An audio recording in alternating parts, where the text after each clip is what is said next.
নমস্কার। আজ আমরা রান্না করতে চলেছি শাহী গিলেমেটে। প্রথম আমি কড়াইতে তেল দিয়েছি। তেল দিয়ে গিলেমেটেগুলো একটুখানি লালচে লালচে করে ভেজে নেব।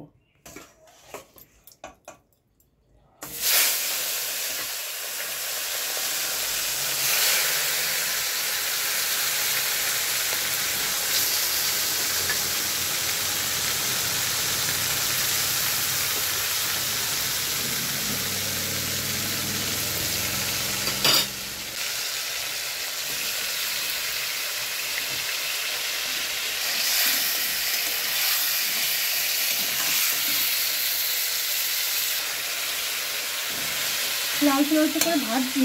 এর আগে ভাজার আগে একটুখানি কিছুক্ষণ ধরে একটু লেবু দিয়ে আমি ম্যারিনেট করে রেখে দিয়েছিলাম।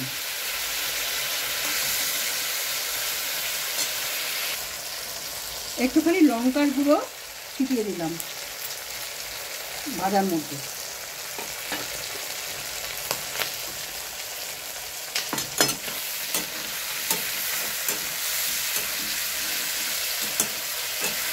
গিলেমেটেটা একটু ভালো মতন লাল লাল করে ভাজা হয়ে গেছে। এখন আমরা একটু তুলে রাখবো।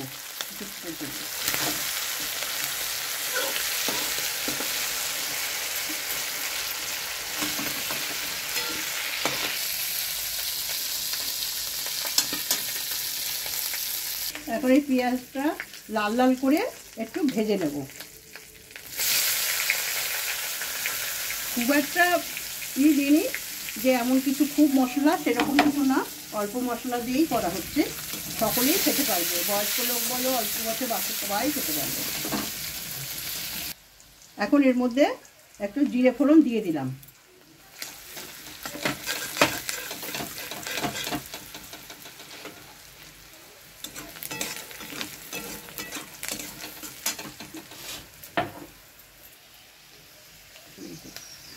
আর অল্প একটুখানি এখন তেল দিয়ে দিলাম।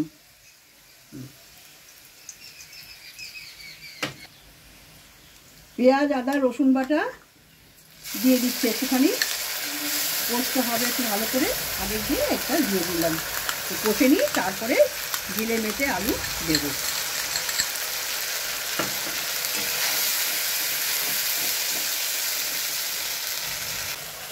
টমেটোটা দিয়ে দিই। টমেটোটা দিয়ে এখন দেব। কি সুন্দর পরিবেশ, এখন বৃষ্টি নেমেছে, অল্প অল্প করে বৃষ্টিও হচ্ছে, সুন্দর গন্ধ বেরিয়েছে। এখন আমি লবণ দিয়ে দিলাম,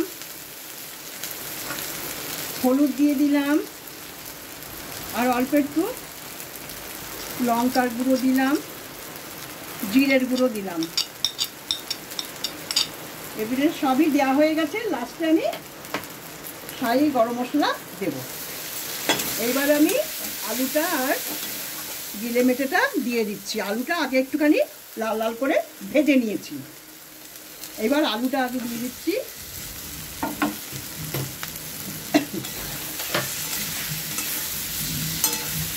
একই সাথে গিলেমেটে দিয়ে দিলাম। একটুখানি কষে তারপর আমি প্রেসারে দিয়ে দেবো। সিম্পল রান্না, এমন কিছুই না, বেশিক্ষণ সময়ও লাগে না, খুব তাড়াতাড়ি হয়ে যায়।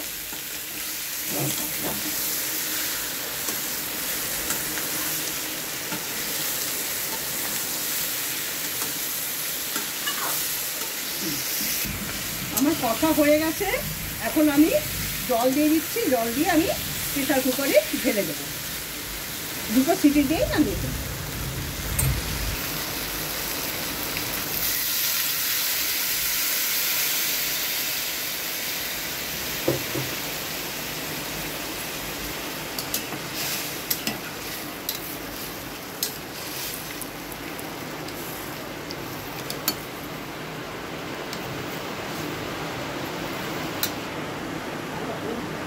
এখন একটু ফুটে উঠেছে, এখন আমি প্রেসার কুকারে ঢেলে দিচ্ছি।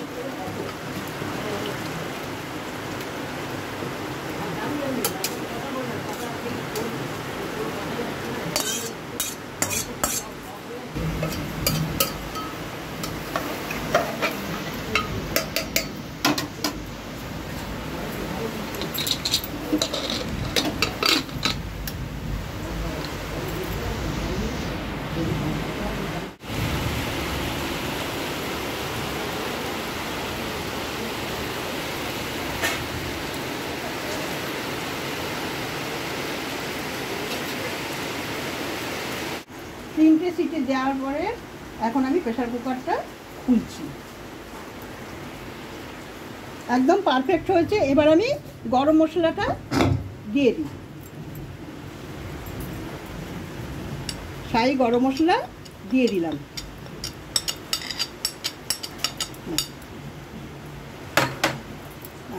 এইবার আমি তুলছি।